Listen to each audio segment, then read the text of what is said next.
രാഹുൽ ഈശ്വറിനെതിരെ ഹണി റോസ് നിയമ നടപടിക്ക്. രാഹുലും ബോബിയുടെ PR ഏജൻസികളും നടത്തുന്നത് ഓർഗനൈസ്ഡ് ക്രൈം എന്ന നടി. അധിക്ഷേപം തുടർന്ന് രാഹുൽ ഈശ്വർ. ഹണി റോസിനോടുള്ള വിമർശനം എന്നും തുടരും. ആ വിമർശനങ്ങളെ എത്ര അസഹിഷ്ണുതയോടെ കാണണോ എന്ന് ഹണി റോസ് കൂടെ തീരുമാനിക്കാം. ഹണി റോസിന്റെ സഭ്യതയെ മറികടക്കുന്ന ഒരു പരാമർശമെങ്കിലും എന്റെ ഭാഗത്തുനിന്നുണ്ടായെങ്കിൽ എന്നെ പിടിച്ച് ജയിലിൽ വിടണം. ആരാണോ പ്രതിപക്ഷ നേതാവ് അദ്ദേഹം സ്വാഭാവികമായിട്ടും മുന്നണിയും പാർട്ടിയും ജയിച്ചു വന്നു കഴിഞ്ഞാൽ മുഖ്യമന്ത്രിയാവുക എന്നുള്ളതാണ്. അത് തുടരണം എന്നുണ്ടോ അങ്ങ് വരുമ്പോൾ? കഴിഞ്ഞ തവണ ഞാൻ പ്രതിപക്ഷ നേതാവായിരുന്നു, എന്നെ ആരും പ്രൊജക്റ്റ് ചെയ്തില്ലല്ലോ. ഉമ്മൻചാണ്ടിയും ഉണ്ടായിരുന്നു, ഞങ്ങളൊക്കെ ഉണ്ട്, ആരും എന്നെ പ്രൊജക്റ്റ് ചെയ്തില്ല. പ്രതിപക്ഷ നേതാവ് മുഖ്യമന്ത്രിയാകുന്ന കീഴ്വഴക്കം തടയാൻ കോൺഗ്രസിൽ നീക്കം തുടരും.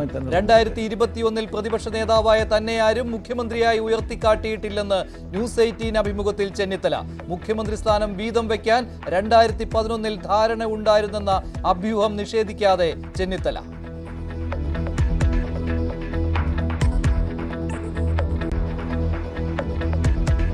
അതിനെപ്പറ്റി ഞാൻ കമന്റ് ചെയ്യാനാണ്. ഇല്ലെങ്കിൽ ഇല്ലെന്ന് പറയാം. അത് ഞാൻ പറയും, ഒരു കാലത്ത് പറയും. ഞാൻ ഇപ്പോൾ അല്ല, എല്ലാവരോടും ഞാനതാണ് പറഞ്ഞത്. ഇപ്പം എനിക്ക് പറയും. അപ്പോൾ അങ്ങനെ ഒരു എന്തുകൊണ്ട് 2.5 വർഷം ഞാൻ മന്ത്രിയായില്ല എന്നുള്ളത് ഇപ്പോഴും കേരള രാഷ്ട്രീയത്തിൽ ഒരു നിഗൂഢമായ കാര്യമാണ്. ഉമ്മൻചാണ്ടി മരിച്ചുപോയി, പിന്നെ എനിക്ക് മാത്രമേ അറിയുള്ളൂ. അതിപ്പോൾ ഞാൻ പറയാൻ തയ്യാറില്ല.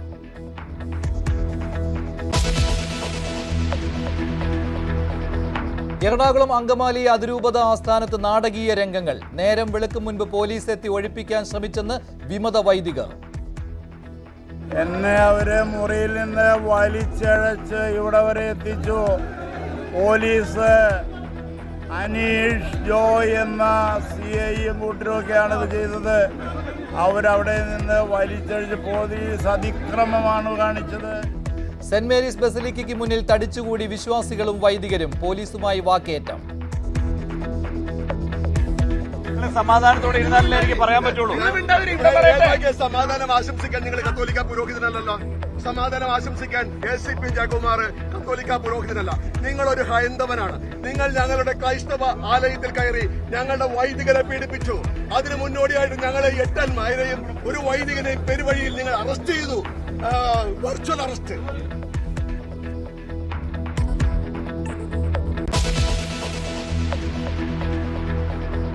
ഭാവഗായകന് കേരളം വിട ചൊല്ലുന്നു. തൃശൂരിൽ നിന്ന് പറവൂരിലേക്ക് അന്ത്യയാത്ര. പൊതുദർശനം പൂർത്തിയായി. സംസ്കാരം അല്പസമയത്തിനകം.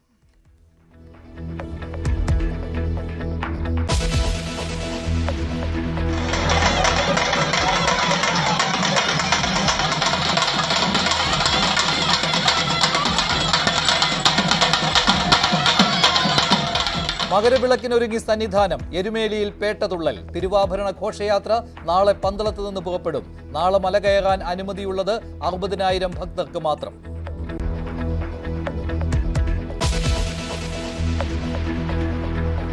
നെയ്യാറ്റിൻകരയിൽ വയോധികനെ സമാധിയിരുത്തിയതിൽ അടിമുടി ദുരൂഹത. മൃതദേഹം പുറത്തെടുത്ത് പോസ്റ്റ്മോർട്ടം ചെയ്യാൻ പോലീസ് കളക്ടറുടെ അനുമതി തേടി. മരിച്ചത് കാവുവിളാകം ക്ഷേത്രത്തിലെ ഗോപൻ സ്വാമി.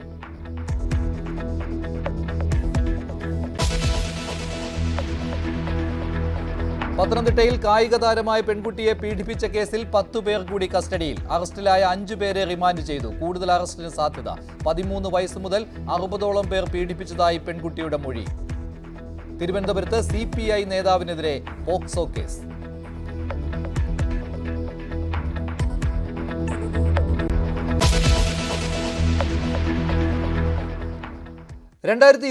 ിൽ ഭരണം കിട്ടിയാൽ പ്രതിപക്ഷ നേതാവ് മുഖ്യമന്ത്രിയാകുന്ന കീഴ്വഴക്കം ഒഴിവാക്കാനുള്ള നീക്കം കോൺഗ്രസിൽ സജീവമായി തന്നെ തുടരും. മുഖ്യമന്ത്രി ചർച്ചകൾ ഇപ്പോൾ വേണ്ടെന്ന് പരസ്യമായി പറയുമെങ്കിലും പിന്തുണ ഉറപ്പിക്കാനുള്ള ശ്രമത്തിലാണ് രമേശ് ചെന്നിത്തല. 2021 പ്രതിപക്ഷ നേതാവായിരുന്ന തന്നെ മുഖ്യമന്ത്രിയായി ആരും ഉയർത്തിക്കാട്ടിയില്ലല്ലോ എന്നായിരുന്നു ന്യൂസ് 18നോടുള്ള അദ്ദേഹത്തിന്റെ പ്രതികരണം. ആരാണോ പ്രതിപക്ഷ നേതാവ് അദ്ദേഹം സ്വാഭാവികമായിട്ടും മുന്നണിയും പാർട്ടിയും ജയിച്ചു വന്നു കഴിഞ്ഞാൽ മുഖ്യമന്ത്രിയാവുക എന്നുള്ളതാണ്. അത് തുടരണം എന്നുണ്ടോ അങ്ങ് വരുമ്പോൾ? കഴിഞ്ഞ തവണ ഞാൻ പ്രതിപക്ഷ നേതാവായിരുന്നു, എന്നെ ആരും പ്രൊജക്റ്റ് ചെയ്തില്ലല്ലോ. ഉമ്മൻചാണ്ടിയും ഉണ്ടായിരുന്നു, ഞങ്ങളൊക്കെ ഉണ്ട്, ആരും എന്നെ പ്രൊജക്റ്റ് ചെയ്തില്ല. അതുകൊണ്ട് ഞാൻ പ്രവർത്തിച്ചല്ലോ, ശക്തമായി തന്നെ പ്രവർത്തിച്ചല്ലോ. രമേശ് ചെന്നിത്തലയുടെ ന്യായങ്ങൾ ഇങ്ങനെ: 1. അനാദരവ് കാട്ടി 2021 പ്രതിപക്ഷ നേതാവ് സ്ഥാനത്ത് നിന്ന് മാറ്റിയിട്ടും ഇതുവരെ പാർട്ടിക്കെതിരെ ഒരക്ഷരം പോലും മിണ്ടിയിട്ടില്ല. മറ്റാരെങ്കിലുമായിരുന്നുവെങ്കിൽ ഇതായിരിക്കില്ല നിലപാട്. 2021 ആ പ്രതിപക്ഷ നേതാവ് സ്ഥാനത്ത് നിന്ന് അൺസെർമോണിയസായി എന്നെ മാറ്റിയതുമായി ബന്ധപ്പെട്ട് ഞാനൊരു തർക്കം ഈ പാർട്ടിയിൽ ഉണ്ടാക്കിയിട്ടില്ല. 4 വർഷവും ഞാൻ അച്ചടക്കമുള്ള പാർട്ടി പ്രവർത്തനങ്ങളിലാണ് ഞാൻ പ്രവർത്തിക്കുന്നത്. എനിക്ക് മുമ്പുള്ള നേതാക്കന്മാരൊക്കെ ധാരാളം പ്രശ്നങ്ങൾ ഉണ്ടാക്കിയിട്ടുള്ളവരാണ്. ഞാനൊരു പ്രശ്നം ഉണ്ടാക്കിയിട്ടില്ല. 2. 10 വർഷം മുൻപും സമാനമായ കാര്യമാണ് സംഭവിച്ചത്. ഉമ്മൻചാണ്ടി മന്ത്രിസഭയിൽ എന്തുകൊണ്ട് 2.5 വർഷം മന്ത്രിയായില്ല എന്നത് ഇപ്പോഴും തനിക്കറിയാവുന്ന രഹസ്യമാണ്. മുഖ്യമന്ത്രി സ്ഥാനം വീതം വയ്ക്കാനുള്ള ധാരണ പാലിച്ചില്ലെന്ന് പറയാതെ പറയുന്നു ചെന്നിത്തല. അതിനെപ്പറ്റി ഞാൻ കമൻറ്റ് ചെയ്യാൻ ആഗ്രഹിക്കുന്നു. ഇല്ലെങ്കിൽ ഇല്ലെന്ന് പറയാം. അത് ഞാൻ പറയും, ഒരു കാലത്ത് പറയും. ഞാൻ ഇപ്പോൾ അല്ല, എല്ലാവരോടും ഞാനതാ പറഞ്ഞേക്കുന്നത്. ഇപ്പോൾ എനിക്ക് പറയും. അപ്പോൾ അങ്ങനെ ഒരു എന്തുകൊണ്ട് 2.5 വർഷം ഞാൻ മന്ത്രിയായില്ല എന്നുള്ളത് ഇപ്പോഴും കേരള രാഷ്ട്രീയത്തിൽ ഒരു നിഗൂഢമായ കാര്യമാണ്. ഉമ്മൻചാണ്ടി മരിച്ചുപോയി, പിന്നെ എനിക്ക് മാത്രമേ അറിയുള്ളൂ. അതിപ്പോൾ ഞാൻ പറയാൻ തയ്യാറില്ല. 3. ഇനി പ്രതിപക്ഷ നേതാവ് മുഖ്യമന്ത്രിയാകുന്നതാണ് കീഴ്വഴക്കമെങ്കിൽ അങ്ങനെ വേണോ എന്ന് കൂടിയാലോചന നടത്തട്ടെ. 4. എല്ലാ സാമുദായിക നേതാക്കളുടെയും ഘടകകക്ഷികളുടെയും പിന്തുണ ഉറപ്പിക്കുന്നത് വഴി തെരഞ്ഞെടുപ്പ് ജയിക്കാനുള്ള സോഷ്യൽ എഞ്ചിനീയറിംഗ് നടപ്പാക്കാൻ തനിക്ക് കഴിയും. NSSനോട് മാത്രമല്ല എല്ലാവരോടും ഒരേ സമയം അടുക്കാൻ കഴിഞ്ഞു. നായർ ബ്രാൻഡ് ഇല്ല. തീർച്ചയായിട്ടും മാറി. ഇപ്പം അങ്ങനെ ബ്രാൻഡില്ല. അത് കൊണ്ടുവന്ന ആരാന്ന് എനിക്കറിയാം. അതിനെപ്പറ്റിയൊന്നും ഞാൻ പറയുന്നില്ല. ഇപ്പോൾ ഞാൻ പറയുന്നത് എന്നെ അങ്ങനെ ബ്രാൻഡ് ചെയ്യാൻ കഴിഞ്ഞ 11 വർഷക്കാലം NSSുമായിട്ട് എനിക്ക് നല്ല ബന്ധമല്ലായിരുന്നു. പക്ഷെ ഞാനത് രാജ്യത്തൊട്ടാകെ നടന്ന് പറഞ്ഞ് പ്രശ്നം ഉണ്ടാക്കാൻ ഞാൻ ശ്രമിച്ചിട്ടില്ല. ഞാൻ എൻ്റെ നിലപാടിൽ അതുവരെ ആരും എന്നെ അപ്രീഷിയേറ്റ് ചെയ്തുമില്ല. ഈ 11 വർഷം NSS നേതൃത്വമായിട്ട് ഞാൻ 11 വർഷം അകന്നു നിന്നപ്പോൾ ഒരാളും എന്നെ അപ്രീഷിയേറ്റ് ചെയ്തില്ല. എന്നെ ആ സമയം എന്നെ യോഗത്തിന് വിളിച്ചപ്പം ആളുകളെല്ലാവരും കൂടി അഭിപ്രായം പറയാൻ തുടങ്ങി. 5. ജനകീയ വിഷയങ്ങൾ കൊണ്ടുവരുന്നതിലും സർക്കാരിനെ പ്രതിരോധത്തിലാക്കുന്നതിലും ഇന്നും തനിക്ക് കഴിയുന്നു. പാർട്ടിയുടെ പിന്തുണ ഇല്ലെങ്കിലും ഒറ്റയാൾ പോരാട്ടം നടത്തും. കാര്യം ഞാൻ ഓർക്കുകയാണ്, കാർബോണ്ടം അഴിമതി എന്നുള്ള കാര്യം. അതിന് എന്ത് പിന്തുണയാണ് UDFിൽ നിന്നും കോൺഗ്രസിൽ നിന്നും കിട്ടിയത്? അല്ല, ആ അഴിമതി അതുകൊണ്ടില്ല, അഴിമതി ആവാതിരിക്കുന്നില്ലല്ലോ. അഴിമതിയാണ് ഇപ്പോഴും ഞാൻ എൻ്റെ പേരിലുള്ള എൻ്റെ പോരാട്ടം തുടർന്നുകൊണ്ടിരിക്കുകയാണ്. പക്ഷെ അതൊരു ഒറ്റയാൾ പോരാട്ടമാണ്. അത് സാരമില്ല. അതിന് ജനങ്ങൾക്ക് വേണ്ടി പോരാടാൻ കൂട്ടായിട്ട് വേണമെന്നൊന്നുമില്ല, ഒറ്റയ്ക്കും പോരാടാം. ഈ കോൺഗ്രസ് പോലെയുള്ള പ്രസ്ഥാനത്തിൽ നിന്ന് ഒറ്റയ്ക്ക് പോരാടേണ്ട എന്ത് അവസ്ഥയാണുള്ളത്? കാരണം അങ്ങനെയല്ലല്ലോ വേണ്ടത്. അത് നിങ്ങളുടെ ഒരു വിലയിരുത്തലല്ലേ. ഒറ്റയ്ക്ക് പോരാടിയാലും കുഴപ്പമൊന്നുമില്ല. AK ആന്റണി പോലും കോൺഗ്രസിലെ ചർച്ച മുഖ്യമന്ത്രി സ്ഥാനത്തേക്ക് കൊണ്ടുപോകുന്നതിനെതിരെ മുന്നറിയിപ്പ് നൽകുന്നുണ്ടെങ്കിലും പ്രതിപക്ഷ നേതാവ് മുഖ്യമന്ത്രിയാകുന്നത് കീഴ്വഴക്കമായി അംഗീകരിക്കാൻ സതീശൻ വിരുദ്ധർ സമ്മതിക്കില്ല. പ്രതിപക്ഷ നേതാവ് സ്ഥാനത്ത് നിന്ന് മാറ്റിയതിലൂടെ മുഖ്യമന്ത്രിയാകാനുള്ള വഴിയടച്ചതിനെ അംഗീകരിക്കാൻ ചെന്നിത്തലയും തയ്യാറല്ല. തദ്ദേശ തെരഞ്ഞെടുപ്പിലാണ് ശ്രദ്ധയെന്ന് പറയുമ്പോഴും ഒളിഞ്ഞും തെളിഞ്ഞും കോൺഗ്രസ് രാഷ്ട്രീയത്തിൽ ഈ മത്സരം പ്രതിഫലിക്കും. ന്യൂസ് 18 തിരുവനന്തപുരം. ഭാവഗായകൻ ജയചന്ദ്രന് കേരളം വിട നൽകുകയാണ്. അദ്ദേഹത്തിന്റെ സംസ്കാര ചടങ്ങുകൾ ഇപ്പോൾ നടക്കുകയാണ്. രാവിലെ ഭൗതിക ശരീരം എറണാകുളത്തുള്ള പാലിയത്ത് തറവാട്ടിൽ എത്തിച്ചു. കുടുംബ ശ്മശാനമായ പിതൃസ്മൃതിയിലാണ് സംസ്കാര ചടങ്ങുകൾ നടക്കുന്നത്. ഔദ്യോഗിക ബഹുമതികളോടെയാണ് പറവൂർ ചേന്നമംഗലത്തുള്ള പാലിയത്ത് വീട്ടുവളപ്പിൽ സംസ്കാരം നടക്കുന്നത്. സർക്കാരിൻ്റെ ഔദ്യോഗിക ബഹുമതികൾക്ക് ശേഷം പൂങ്കുന്നത്തെ വീട്ടിൽ നിന്ന് മൃതദേഹം ഇരിങ്ങാലക്കുടയിലേക്ക് കൊണ്ടുപോയി. രാവിലെ 7:30യോടെയാണ് പൂങ്കുന്നത്തെ വീട്ടിൽ നിന്ന് മൃതദേഹം ഇരിങ്ങാലക്കുടയിലേക്ക് കൊണ്ടുപോയത്. ജയചന്ദ്രൻ പ്രാഥമിക വിദ്യാഭ്യാസം പൂർത്തിയാക്കിയ ഇരിങ്ങാലക്കുട നാഷണൽ ഹയർ സെക്കൻഡറി സ്കൂളിലായിരുന്നു പൊതുദർശനം. തുടർന്നാണ് ചേന്നമംഗലത്തെ പാലിയത്ത് തറവാട്ട് വീട്ടിലേക്ക് മൃതശരീരം എത്തിച്ചത്. സിനിമ, രാഷ്ട്രീയ, സാംസ്കാരിക മേഖലകളിൽ നിന്നുള്ളവരും ആയിരക്കണക്കിന് ആളുകളും പൂങ്കുന്നത്തെ വീട്ടിലും സംഗീത നാടക അക്കാദമി തിയേറ്ററിലും എത്തി പി ജയചന്ദ്രന് അന്ത്യാഞ്ജലി അർപ്പിച്ചിരുന്നു. ഇപ്പോൾ സംസ്കാര ചടങ്ങുകൾ നടക്കുന്നത് എറണാകുളം പറവൂർ ചേന്നമംഗലത്തെ പാലിയത്ത് വീട്ടുവളപ്പിലാണ്. നവമി ദിനേശ് ഉണ്ട്. നവമി, എന്തൊക്കെയാണ് സംസ്കാര ചടങ്ങിന്റെ വിവരങ്ങൾ?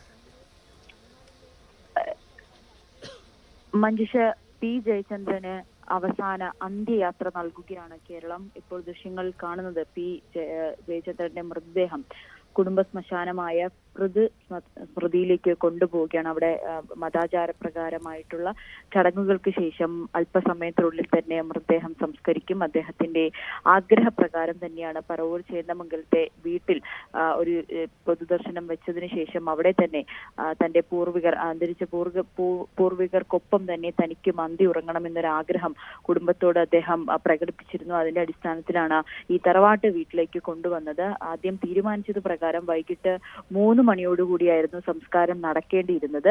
പക്ഷേ നമുക്കറിയാം 3 ദിവസമായി അദ്ദേഹത്തിന്റെ മൃതദേഹം ഇങ്ങനെ പൊതുദർശനം, അദ്ദേഹം മരിച്ചിട്ട് ഇനിയും അത് വെക്കുക എന്നത്, വീണ്ടും സമയം നീട്ടി നൽകുക എന്നുള്ളത് ആ മൃതദേഹത്തോട് തന്നെ, അദ്ദേഹത്തിന് ചില ആരോഗ്യ പ്രശ്നങ്ങളൊക്കെ തുടർന്നായിരുന്നു മരിച്ചത്. അപ്പോൾ വീണ്ടും മൃതദേഹം അത്രയും നേരം പൊതുദർശനത്തിന് വെക്കുന്നത് ശരിയായ നടപടിയല്ല എന്ന് ബന്ധുക്കൾ പിന്നീട് തീരുമാനമെടുക്കുകയായിരുന്നു. അതിനെ തുടർന്നാണ് 10 മണിയോടുകൂടി ഈ തറവാട്ടിലെത്തി ഈ നാട്ടുകാർക്ക് അവസാനമായി ഒന്ന് കാണാനും അന്തിമോപചാരം അർപ്പിക്കാനുമുള്ള ഒരു സൗകര്യം ഒരുക്കിയതിനു ശേഷം ഇവരുടെ മതാചാര പ്രകാരമായിട്ടുള്ള ചടങ്ങുകൾ, അത് അല്പസമയം വേണ്ടി വന്നതിനാൽ 1 മണിക്കൂറോളം നീണ്ട ചടങ്ങുകൾക്കൊടുവിലാണ് മൃതദേഹം വീട്ടിനുള്ളിലെ നാലുകെട്ടിൽ നിന്നും ഈ ശ്മശാനത്തിലേക്ക് കൊണ്ടുപോയത്. അവിടെയും ചില ചടങ്ങുകൾ പൂർത്തിയാക്കേണ്ടതുണ്ട്.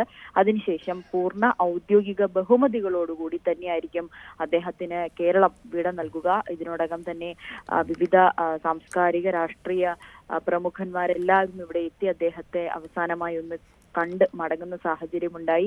ഒപ്പം പ്രതിപക്ഷ നേതാവ് വി ഡി സതീശനും IB ഈഡൻ MP ഉൾപ്പെടെയുള്ളവർ ഇവിടെ എത്തിയിട്ടുണ്ട്. നടൻ പ്രേംകുമാർ ഉൾപ്പെടെയുള്ള സിനിമാ മേഖലയിലുള്ളവർ, ബിജുപാലിനെ പോലെ സംഗീത ലോകത്തുള്ളവരൊക്കെ ഇവിടെ എത്തുകയും അദ്ദേഹത്തെ അനുസ്മരിക്കുകയും ചെയ്തിട്ടുണ്ട്. പ്രതിപക്ഷ നേതാവ് പറഞ്ഞത് ഇവിടെ ഈ പാലിയത്ത് തന്നെ അദ്ദേഹത്തിന്റെ ഒരു സ്മാരകം പണിയുന്നതിന് വേണ്ടിയിട്ടുള്ള എല്ലാ സൗകര്യങ്ങളും ഒരുക്കുന്നതിന് വേണ്ടിയിട്ടുള്ള ഗാർഡ് ഓഫ് ഓണർ നൽകുന്നു.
ഗായകൻ ജയചന്ദ്രന്റെ സംസ്കാര ചടങ്ങിൽ ഔദ്യോഗിക ബഹുമതി നൽകുകയായിരുന്നു പോലീസ്. അല്പസമയത്തിനകം സംസ്കാരം നടക്കും.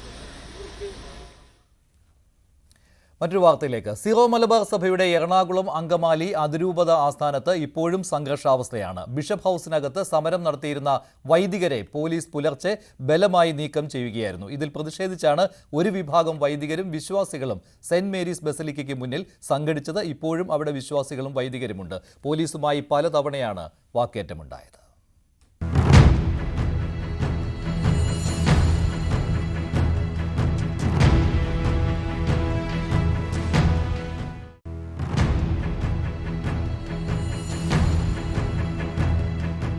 ഇന്ന് പുലർച്ചെയാണ് അതിനാടകീയമായി പോലീസ് ബിഷപ്പ് ഹൌസിനകത്തേക്ക് കടന്നത്. സമരം ചെയ്തിരുന്ന 21 വൈദികരെയും വലിച്ചു പുറത്തേക്ക് നീക്കി. രൂപതാ നേതൃത്വത്തിൽ നിന്ന് ലഭിച്ച പരാതിയുടെ അടിസ്ഥാനത്തിലായിരുന്നു പോലീസ് നീക്കം.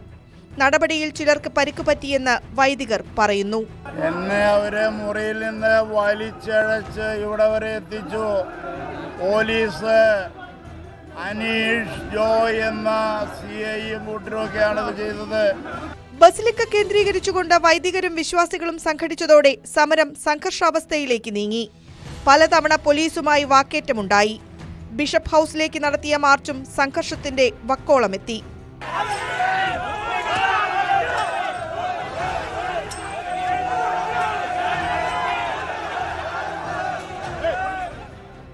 ബിഷപ്പ് ഹൌസിൽ നിന്ന് നീക്കം ചെയ്ത വൈദികരെ അറസ്റ്റ് ചെയ്തിട്ടില്ലെങ്കിൽ അവരെ ബിഷപ്പ് ഹൌസിലേക്ക് തന്നെ കൊണ്ടുപോകണം എന്നാണ് സമരക്കാരുടെ ആവശ്യം. ഇതിൽ തീരുമാനമാകാതെ ചർച്ചയില്ലെന്നാണ് നിലപാട്. ഞങ്ങൾ ഓൾറെഡി DGPക്കും പോലീസ് കമ്മീഷണർക്കും ഈ അച്ഛന്മാരുടെ പരാതി ഇപ്പോൾ തന്നെ പോകും. കാരണം പോലീസിന്റെ ഹരാസ്മെന്റ് ഇവിടെയുണ്ട്. സർക്കാരിന്റെ കളിയാണോ മെത്രാന്മാരുടെ കളിയാണോ എന്ന് നിങ്ങൾക്ക് എല്ലാവർക്കും മനസ്സിലാവുമല്ലോ. സഭാ സിനഡ് സമാപിക്കുമ്പോഴാണ് സഭയുടെ നിരന്തര തലവേദനയായിരുന്ന വിഷയം വീണ്ടും ഉയരുന്നത്. ന്യൂസ് 18 കൊച്ചി. പത്തനംതിട്ടയിൽ കായിക താരമായ പെൺകുട്ടി പീഡനത്തിനിരയായ കേസിൽ പിടിയിലായവരുടെ എണ്ണം 15ആയി. ഇന്നലെ അറസ്റ്റിലായ 5 പേർക്കെതിരെ കൂട്ടബലാത്സംഗത്തിനാണ് കേസെടുത്തിരിക്കുന്നത്. 62 പേർ ലൈംഗിക ചൂഷണത്തിന് ഇരയാക്കിയെന്നാണ് CWCക്ക് പെൺകുട്ടി നൽകിയിരിക്കുന്ന മൊഴി.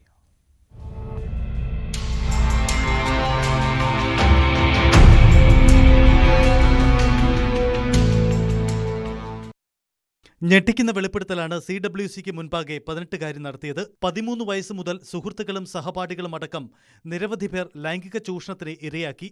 62 പേരുടെ വിവരങ്ങൾ കൗൺസിലിംഗിലൂടെ CWCക്ക് കിട്ടിയിരുന്നു. അത് പരിശോധിച്ചാണ് പ്രത്യേക പോലീസ് സംഘം 5 പ്രതികളെ പിടികൂടിയത്. കുട്ടിയുടെ ഈ ഫോൺ നമ്പർ, ഫോണിലൂടെയുള്ള ഇൻട്രാക്ഷൻ സംബന്ധിച്ച് കുട്ടി പറഞ്ഞതിൻ്റെ അടിസ്ഥാനത്തിൽ ഞങ്ങൾ കുട്ടി അച്ഛൻ്റെ ഫോണിലൂടെയാണത് നടന്നിരിക്കുന്നത്. അപ്പോൾ അതുകൊണ്ട് തന്നെ അമ്മയോട് ആവശ്യപ്പെട്ട് അച്ഛൻ്റെ ഫോൺ എത്തിച്ചു കൊടുക്കുന്നു. ആ ഫോണിലൂടെ ഈ പ്രതികളായിട്ടുള്ള ആരോപണ വിധേയരായിട്ടുള്ള ആളുകളുടെ 40ഓളം പേരുടെ നമ്പറുകൾ കുട്ടി ഐഡൻറ്റിഫൈ ചെയ്തിട്ട് രണ്ടാമത് റിപ്പോർട്ട് കൂടി തന്നു. പത്തനംതിട്ട, ഇലവുംതിട്ട പോലീസ് സ്റ്റേഷനുകളിലായി 5 FIRകൾ ഇതിനകം രജിസ്റ്റർ ചെയ്തു. ഇന്നലെ അറസ്റ്റ് ചെയ്ത 5 പേർക്കെതിരെ കൂട്ടബലാത്സംഗത്തിനാണ് കേസ്. ദളിത് പെൺകുട്ടിയാണ് പീഡനത്തിനിരയായത്. അതിനാൽ പോക്സോ കൂടാതെ പട്ടികജാതി പട്ടികവർഗ പീഡന നിരോധന നിയമം കൂടി ചേർത്തിട്ടുണ്ട്. ജില്ലയിലെ ഒറ്റപ്പെട്ട സ്ഥലങ്ങളിലെത്തിച്ചാണ് പെൺകുട്ടിയെ പ്രതികൾ ലൈംഗിക ചൂഷണത്തിന് ഇരയാക്കിയത്. കായിക താരമായ പെൺകുട്ടിയെ പരിശീലകർ പോലും ചൂഷണത്തിന് ഇരയാക്കിയെന്നും പോലീസ് പറയുന്നു. ശാസ്ത്രീയമായ തെളിവ് ശേഖരണത്തിന് ശേഷം കൂടുതൽ അറസ്റ്റുണ്ടാകും. 5 വർഷത്തെ പീഡന വിവരങ്ങളാണ് പെൺകുട്ടിയിൽ നിന്നും പോലീസിന് കിട്ടിയത്. പ്രതികളിൽ പലരും നാട്ടിൽ പോലും ഇല്ലാത്തവരാണ്. അതുകൊണ്ട് തന്നെ അന്വേഷണവും വെല്ലുവിളി നിറഞ്ഞതാണ്. പ്രതികൾക്കായുള്ള അന്വേഷണം പോലീസ് ഊർജിതമാക്കി. ന്യൂസ് 18 പത്തനംതിട്ട. CPI നേതാവിനെതിരെ POCSO case. Thiruvananthapuram Ambalathara local committee സെക്രട്ടറിയായ വിഷ്ണു ബാബുവിനെതിരെയാണ് വിദ്യാർത്ഥിനിയുടെ പരാതിയിൽ FIR രജിസ്റ്റർ ചെയ്തത്. വിഴിഞ്ഞം പോലീസാണ് അന്വേഷണം നടത്തുന്നത്. കഴിഞ്ഞ സെപ്റ്റംബറിൽ വിഴിഞ്ഞം മുല്ലൂരിൽ ഉള്ള വീട്ടിൽ വെച്ച് വിഷ്ണു ലൈംഗികാതിക്രമത്തിന് ശ്രമിച്ചെന്നാണ് പരാതി. News 18 exclusive. മുല്ലൂർ സ്വദേശിനിയും തിരുവല്ലത്തെ സ്വകാര്യ സ്കൂളിലെ +2 വിദ്യാർത്ഥിനിയുമായ യുവതിയുടെ പരാതിയിലാണ് CPI അമ്പലത്തറ ലോക്കൽ കമ്മിറ്റി സെക്രട്ടറിക്കെതിരെ പോക്സോ കേസ് രജിസ്റ്റർ ചെയ്തത്. യുവതിയുടെ സഹോദരനെ ഇതേ സ്കൂളിൽ നിന്ന് അച്ചടക്ക നടപടിയുടെ പേരിൽ നേരത്തെ സസ്പെൻഡ് ചെയ്തിരുന്നു. ഇത് പിൻവലിക്കാൻ ഇടപെടണമെന്നാവശ്യപ്പെട്ടാണ് യുവതിയും മാതാവും വിഷ്ണുവിനെ സമീപിച്ചത്. പിന്നീട് യുവതിയുടെ മാതാവുമായി വിഷ്ണു അടുപ്പത്തിലായി. വിവാഹിതനായ വിഷ്ണു ബാബു കുടുംബസമേതം മുല്ലൂരിലുള്ള യുവതിയുടെ വീട്ടിൽ പതിവായി സന്ദർശനം നടത്തിയിരുന്നു. കുടുംബാംഗത്തെ പോലെയായിരുന്നു വിഷ്ണു പെരുമാറിയിരുന്നത്. അതിനിടെ കഴിഞ്ഞ തിരുവോണ ദിനത്തിൽ യുവതിയും സഹോദരനും അമ്മയുമൊത്ത് വിഷ്ണുവിൻ്റെ വീട്ടിലെത്തിയാണ് സദ്യ കഴിച്ചത്. ഇതിന് പിന്നാലെ സെപ്റ്റംബർ 18-ന് വിഷ്ണു ബാബു മുല്ലൂരിലുള്ള യുവതിയുടെ വീട്ടിലെത്തി കുടുംബാംഗങ്ങളുമൊത്ത് മദ്യപിച്ചു. തുടർന്ന് 1-ാം നിലയിൽ കിടന്നുറങ്ങുകയായിരുന്ന യുവതിയുടെ ശരീരത്തിൽ ലൈംഗിക ഉദ്ദേശത്തോടെ സ്പർശിച്ചതായാണ് പരാതി. വിഴിഞ്ഞം പോലീസിന് യുവതി നൽകിയ പരാതിയുടെ അടിസ്ഥാനത്തിലാണ് പോക്സോ കേസ് രജിസ്റ്റർ ചെയ്ത് അന്വേഷണം തുടങ്ങിയത്. അതേസമയം വിഷ്ണുവിനെതിരെ പാർട്ടി നടപടിയും ഉടനുണ്ടായേക്കുമെന്നാണ് സൂചന. ഡാൻ കുര്യൻ, ന്യൂസ് 18, തിരുവനന്തപുരം. ബോബി ചെമ്മണ്ണൂരിന് പിന്നാലെ രാഹുൽ ഈശ്വറിനെതിരെയും നിയമ നടപടിക്ക് നടി ഹണി റോസ്. രാഹുലിന്റെ നേതൃത്വത്തിൽ സാമൂഹ്യ മാധ്യമങ്ങളിൽ സംഘടിത ആക്രമണം നടക്കുകയാണ്. ഇത് കാരണം താനും കുടുംബവും കടുത്ത മാനസിക സംഘർഷത്തിലാണെന്നും ആത്മഹത്യയുടെ വക്കിലാണെന്നും ഹണി റോസ് ഫേസ്ബുക്ക് പോസ്റ്റിൽ പറയുന്നു. ബോബി ചെമ്മണ്ണൂരിനെ ശക്തമായി പിന്തുണച്ച രാഹുൽ ഈശ്വറിനെതിരെയും നിയമ നടപടികളിലേക്ക് നീങ്ങുകയാണ് ഹണി റോസ്. നടിക്കെതിരായ രാഹുലിന്റെ വിമർശനത്തിനു പിന്നാലെ സമൂഹമാധ്യമങ്ങളിൽ ഹണി റോസിനെതിരെ വീണ്ടും ആക്ഷേപങ്ങൾ വ്യാപകമായി. കടുത്ത മാനസിക സംഘർഷത്തിലൂടെയാണ് കടന്നുപോകുന്നതെന്നും ആത്മഹത്യയിലേക്ക് തള്ളിവിടുന്നുമെന്നുമാണ് നടിയുടെ വൈകാരിക പ്രതികരണം. സമൂഹമാധ്യമങ്ങളിൽ തനിക്കെതിരെ സംഘടിതമായ ആക്രമണത്തിന് കളമൊരുക്കുന്ന രാഹുൽ ഈശ്വറിനെതിരെ നിയമ നടപടികളിലേക്ക് കടക്കുകയാണ് നടി ഹണി റോസ്. ഹണി റോസിന്റെ നീക്കത്തോട് രാഹുൽ ഈശ്വറിന്റെ പ്രതികരണം ഇങ്ങനെ: ഹണി റോസിന്റെ എല്ലാ നടപടിയും സ്വാഗതം ചെയ്യുന്നു. പക്ഷേ ഹണി റോസിനോടുള്ള വിമർശനം എന്നും തുടരും. ആ വിമർശനങ്ങളെ എത്ര അസഹിഷ്ണുതയോടെ കാണണോ എന്ന് ഹണി റോസ് കൂടെ തീരുമാനിക്കാം. ബോബി ചെമ്മണ്ണൂരിനെതിരായ കേസിൽ നടി ഹണി റോസിന്റെ മൊഴി വീണ്ടും രേഖപ്പെടുത്തും. ബോബി ചെമ്മണ്ണൂർ പിന്തുടർന്ന് ശല്യം ചെയ്തെന്ന പരാതിയുടെ അടിസ്ഥാനത്തിലാണ് മൊഴിയെടുക്കുക. സമൂഹമാധ്യമങ്ങൾ വഴി നടത്തിയ അശ്ലീല പരാമർശ വീഡിയോകൾ കോടതിയിൽ ഹാജരാക്കും. ഇത് പരിശോധിച്ച് കൂടുതൽ വകുപ്പുകൾ ബോബിക്കെതിരെ ചുമത്തുന്നതും പോലീസ് പരിഗണിക്കും. ന്യൂസ് 18, കൊച്ചി. മുസ്ലിം ലീഗ് അധ്യക്ഷൻ പാണക്കാട് സാദിഖ് അലി ശിഹാബ് തങ്ങൾ ക്രൈസ്തവ പുരോഹിതന്മാർക്കൊപ്പം കേക്ക് മുറിച്ചതിലും വിവാദം. സമസ്തയിലെ ഒരു വിഭാഗം ഈ വിഷയത്തിൽ വിമർശനമുയർത്തുന്നതിനിടെയാണ് Kerala catholic bishop council president cardinal Mar Cleemis ബാവയുടെ പാണക്കാട് സന്ദർശനം. മുസ്ലിം ലീഗ് അധ്യക്ഷൻ പാണക്കാട് സാദിഖ് അലി ശിഹാബ് തങ്ങൾ ക്രിസ്മസ് സമയത്ത് വിവിധ ക്രൈസ്തവ സഭാ മേലധ്യക്ഷന്മാരെ കാണുകയും അവരുടെ ആഘോഷങ്ങളിൽ പങ്കെടുക്കുകയും ചെയ്തിരുന്നു. ഇക്കാര്യമാണ് സമസ്തയിലെ ഒരു വിഭാഗത്തെ ചൊടിപ്പിച്ചിട്ടുള്ളത്. കേക്ക് മുറിക്കൽ മറ്റൊരു മതത്തിന്റെ ആചാരമാണെന്നും അത് പിന്തുടരുന്നത് മതവിരുദ്ധമായ കാര്യമാണെന്നുമാണ് ഹമീദ് ഫൈസി അമ്പലക്കടവ് പറഞ്ഞു വെക്കുന്നത്. അന്യമതസ്ഥരോട് അവർക്ക് ആവശ്യമുള്ളതൊക്കെ കൊടുക്കുക എന്ന് മാത്രമല്ല എല്ലാ നിലക്കും അവരോട് സഹകരിക്കാം. പക്ഷെ മതപരമായ ആചാരങ്ങൾ നമ്മൾ പകർത്താൻ പാടില്ല. കേക്ക് മുറിക്കലും നല്ല പ്രശ്നം. മറ്റ് മതസ്ഥർ ചെയ്യുന്ന സമയത്ത് ആ ആചാരത്തിനോട് തുല്യത പാലിച്ചുകൊണ്ട് ചെയ്യുന്നതാണ് പ്രശ്നം. മറ്റ് മതസ്ഥരുടെ ആഘോഷങ്ങളും ആചാരങ്ങളും പരമാവധി വിട്ടുനിൽക്കാൻ മുസ്ലിം സമൂഹത്തെ പ്രേരിപ്പിക്കുമ്പോൾ അതിന് പകരം അങ്ങനെ ആവട്ടെ എന്ന് പറഞ്ഞ് യെസ് പറയുന്ന രീതി നമുക്ക് അംഗീകരിക്കാൻ കഴിയില്ല. സമസ്തയിലെ ഒരു വിഭാഗം ഇങ്ങനെ വിമർശിച്ചുകൊണ്ടിരിക്കുമ്പോൾ തന്നെയാണ് സാദിഖ് അലി ശിഹാബ് തങ്ങൾ ക്രൈസ്തവ സഭാ നേതൃത്വങ്ങളുമായി അടുപ്പം സൂക്ഷിക്കുന്നത്. വത്തിക്കാനിൽ നടന്ന സർവ്വമത സമ്മേളനത്തിൽ വെച്ച് സാദിഖ് അലി തങ്ങൾ ഫ്രാൻസിസ് മാർപ്പാപ്പയെ നേരിൽ കാണുകയും സൗഹൃദം പങ്കുവെക്കുകയും ചെയ്തിരുന്നു. ഇതിന് തുടർച്ചയായിട്ടായിരുന്നു ക്രിസ്മസ് സമയത്ത് വിവിധ സഭാ നേതാക്കളുമായിട്ടുള്ള കൂടിക്കാഴ്ചകൾ. ക്രൈസ്തവ വിഭാഗങ്ങളുമായുള്ള അടുക്കാനുള്ള ശ്രമത്തിന് അനുകൂലമായിട്ടാണ് വിവിധ സഭാ നേതൃത്വങ്ങളുടെയും പ്രതികരണം. Kerala catholics bishop council president cardinal Mar Cleemis തിരുമേനിയുടെ പാണക്കാട് സന്ദർശനം അതിന്റെ അവസാന തെളിവ്. കഴിഞ്ഞ ദിവസം ഉച്ചയ്ക്ക് പാണക്കാടെത്തിയ മാർ ക്ലിമിസും സംഘവും 1 മണിക്കൂറിലധികം സമയമാണ് അവിടെ ചെലവഴിച്ചത്. സാദിഖ് അലി ശിഹാബ് തങ്ങൾക്കും PK കുഞ്ഞാലിക്കുട്ടിക്കുമൊപ്പം ഉച്ചഭക്ഷണം കഴിച്ചാണ് അവർ പിരിഞ്ഞത്. മതസൗഹാർദ്ദം ഊട്ടിയുറപ്പിക്കാൻ സാദിഖ് അലി ശിഹാബ് തങ്ങൾ നടത്തുന്ന എല്ലാ പ്രവർത്തനങ്ങൾക്കും പിന്തുണയും കർദിനാൾ അറിയിച്ചു. മുനമ്പം അടക്കം പ്രശ്നങ്ങളിൽ തങ്ങളുടെ ഇടപെടലിനെയും അദ്ദേഹം അഭിനന്ദിച്ചു. തങ്ങളെയും PK കുഞ്ഞാലിക്കുട്ടിയെയും കർദിനാൾ സഭാസ്ഥാനത്തേക്ക് ക്ഷണിക്കുകയും ചെയ്തു. രാഷ്ട്രീയമായി മുസ്ലിം ലീഗ് ഇത്തരത്തിൽ ക്രൈസ്തവ സഭകളുമായി അടുപ്പം കൂട്ടിക്കൊണ്ടുവരുമ്പോൾ തന്നെയാണ് മുസ്ലിം ലീഗിനെ കാലങ്ങളായി പിന്തുണയ്ക്കുന്ന സമസ്തയിലെ ഒരു വിഭാഗം ഈ നീക്കങ്ങൾക്കെതിരെ രംഗത്ത് വരുന്നത്. ഉമർ ഫൈസി മുക്കം സാദിഖ് അലി ശിഹാബ് തങ്ങളെ വിമർശിച്ചതും ഇത്തരം സൗഹാർദ്ദ നീക്കങ്ങളുടെ പേരിലാണ്. ആ വിവാദം ഒന്ന് തണുത്തു വരുമ്പോഴാണ് ഹമീദ് ഫൈസി അമ്പലക്കടവ് വീണ്ടും കേക്ക് വിവാദം ഉയർത്തി സാദിഖ് അലി ശിഹാബ് തങ്ങൾക്കും ലീഗിനുമെതിരെ പരസ്യമായി രംഗത്ത് വന്നിരിക്കുന്നത്. ന്യൂസ് 18, മലപ്പുറം.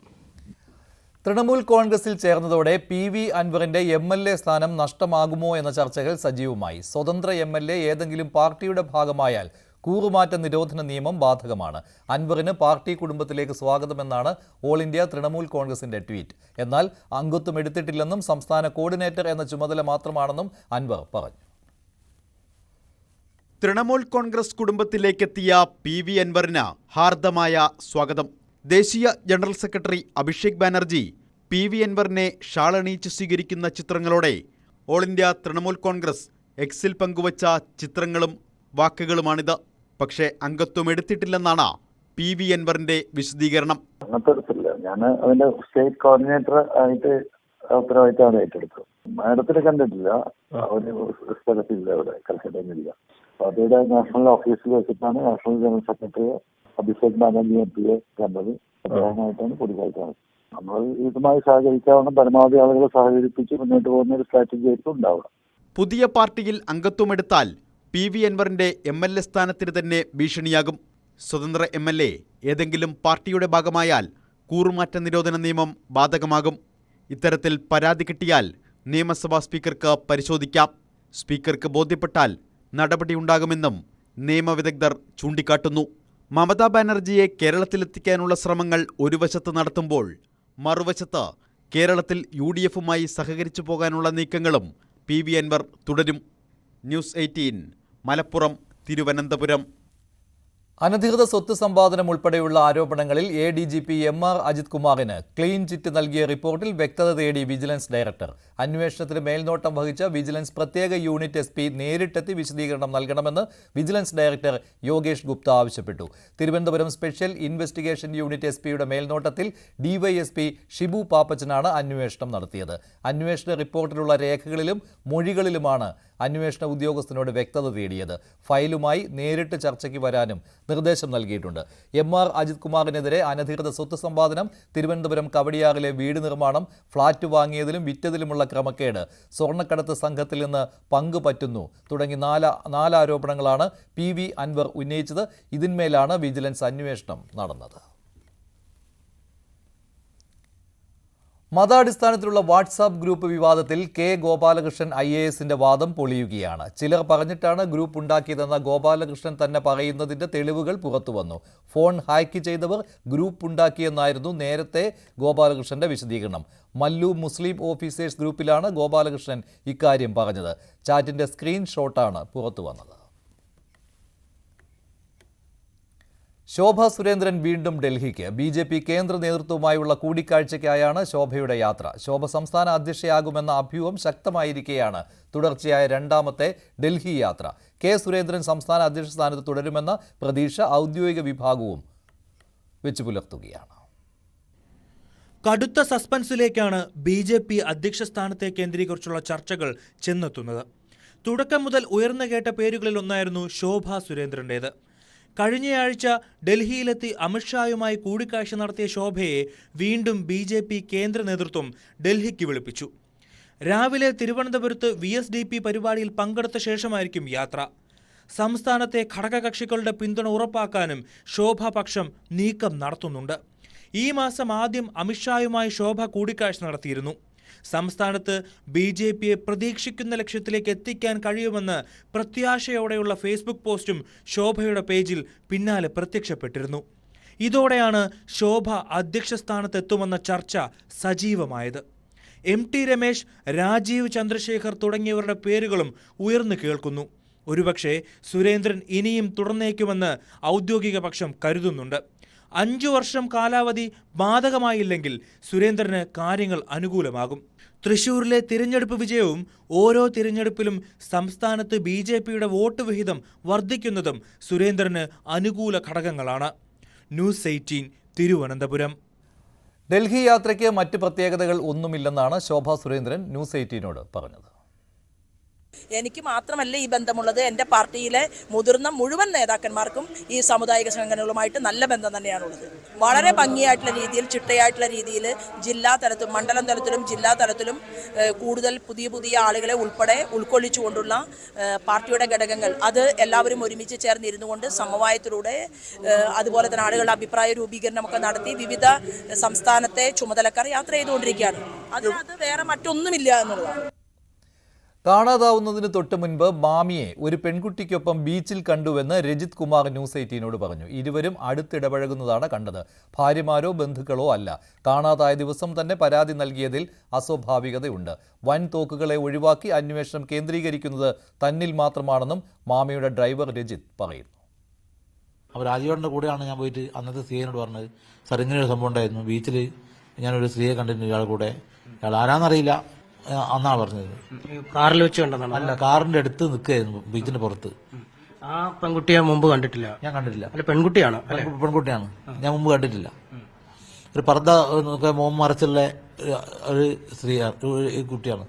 എന്തായാലും മുമ്പ് അത്ര അടുത്താണ് നിന്നത്, അടുത്താണ് നിന്നത്.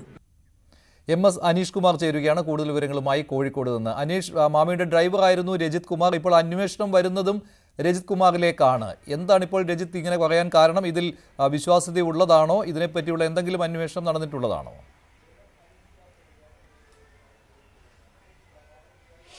മഞ്ജുഷ്, ക്രൈംബ്രാഞ്ച് അന്വേഷണത്തിന്റെ ഭാഗമായി കഴിഞ്ഞ ഏതാനും ദിവസങ്ങളായി രജിത്തിനെ ചോദ്യം ചെയ്തു വരികയാണ്. ക്രൈംബ്രാഞ്ചിൽ നിന്നുള്ള ആ സമ്മർദ്ദം താങ്ങാനാവാതെ താൻ ആത്മഹത്യ ചെയ്യാനായി ഗുരുവായൂരിലേക്ക് പോയി എന്നടക്കം പറഞ്ഞിരുന്നു. 2 ദിവസം രജിത്തിനെ കാണാനില്ലായിരുന്നു. ഇന്നലെ പോലീസ് കണ്ടെത്തുകയും വൈകിട്ട് കോഴിക്കോട് എത്തിച്ച ശേഷം കുടുംബത്തിനൊപ്പം വിടുകയും ചെയ്തു. ഇതിനുശേഷമാണ് ഈ മാമിയുടെ കുടുംബത്തെയും അദ്ദേഹത്തിന്റെ വ്യക്തിപരമായ കാരണങ്ങളുമാണ് ഈ കാണാതാകലിന് പിന്നിലെന്ന് രജിത്ത് ആരോപണം ഉന്നയിക്കുന്നത്. ഒരു പെൺകുട്ടിയോടൊപ്പം കാണാതാവുന്നതിനും ഏതാനും ദിവസങ്ങൾക്ക് മുമ്പ് ബീച്ചിൽ വെച്ച് കണ്ടിരുന്നുവെന്ന് അദ്ദേഹം പറയുന്നു. അതിനു മുമ്പ് ആ പെൺകുട്ടിയെ കണ്ടിട്ടുള്ളതല്ല. മറ്റൊന്ന്, ഈ മാമിയെ കാണാതാവുന്ന അന്ന് തന്നെ അദ്ദേഹത്തിന്റെ ഭാര്യമാരിൽ ഒരാൾ പോലീസിൽ പരാതി നൽകുന്നു. പതിവായി ദീർഘദൂര യാത്രകൾ പോവുകയും പല കുടുംബങ്ങളിലായി മാറി താമസിക്കുകയും ഒക്കെ ചെയ്യുന്ന ആളാണ്. പക്ഷേ അന്ന് തന്നെ പരാതി നൽകാൻ എന്താണ് ചേതോവികാരം ഉണ്ടായത്? ഇതിൽ അസ്വാഭാവികത ഉണ്ട് എന്നാണ് അദ്ദേഹം പറയുന്നത്. മറ്റൊന്ന്, അദ്ദേഹത്തെ കാണാതാവുന്നതിന് തൊട്ടുമുമ്പ് അദ്ദേഹത്തിന്റെ ഫോണിൽ നിന്ന് പോയ അവസാന സന്ദേശം ഹൈദരാബാദിലുള്ള ഭാര്യയ്ക്കായിരുന്നു.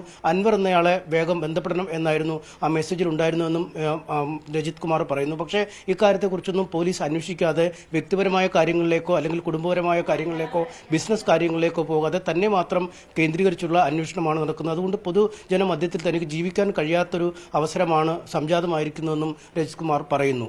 ശരി, അനീഷ് കുമാറാണ് വിവരങ്ങൾ നൽകിയത്. തിരുവനന്തപുരം നെയ്യാറ്റിൻകരയിൽ വയോധികനെ മക്കൾ ചേർന്ന് സമാധി ഇരുത്തിയ സംഭവത്തിൽ ദുരൂഹത നീക്കാനൊരുങ്ങുകയാണ് പോലീസ്. ജില്ലാ കളക്ടറുടെ അനുമതി വാങ്ങി മൃതദേഹം പുറത്തെടുത്ത് പോസ്റ്റ്മോർട്ടം നടത്താനാണ് പോലീസിന്റെ നീക്കം. ഗോപൻ സ്വാമി സമാധിയായി എന്നെഴുതിയ പോസ്റ്ററുകൾ മക്കൾ സ്ഥലത്ത് പതിപ്പിച്ചപ്പോഴാണ് അയൽവാസികൾ പോലും സംഭവം അറിഞ്ഞത്. നെയ്യാറ്റിൻകര അതിയന്നൂർ കാവുവിളാകം ശ്രീ കൈലാസനാഥ മഹാദേവ ക്ഷേത്രത്തിലെ നടത്തിപ്പുകാരൻ ഗോപൻ സ്വാമിയുടെ മരണത്തിൽ അടിമുടി ദുരൂഹതയാണ്. മിനിഞ്ഞാന്ന് ഗോപൻ സമാധിയായെന്നും അച്ഛന്റെ നിർദ്ദേശപ്രകാരം ആരും അറിയാതെ സമാധി ഇരുത്തിയെന്നുമാണ് മക്കൾ പറയുന്നത്. എന്നാൽ 2 മക്കളും ചേർന്ന് ബന്ധുക്കളെയോ നാട്ടുകാരെയോ വാർഡംഗത്തെയോ അറിയിക്കാതെ സമാധിയെന്ന് വരുത്തിത്തീർത്ത് മണ്ഡപം കെട്ടി പീഠത്തിലിരുത്തി സ്ലാബിട്ട് മൂടിയെന്ന് നാട്ടുകാർ ആരോപിക്കുന്നു.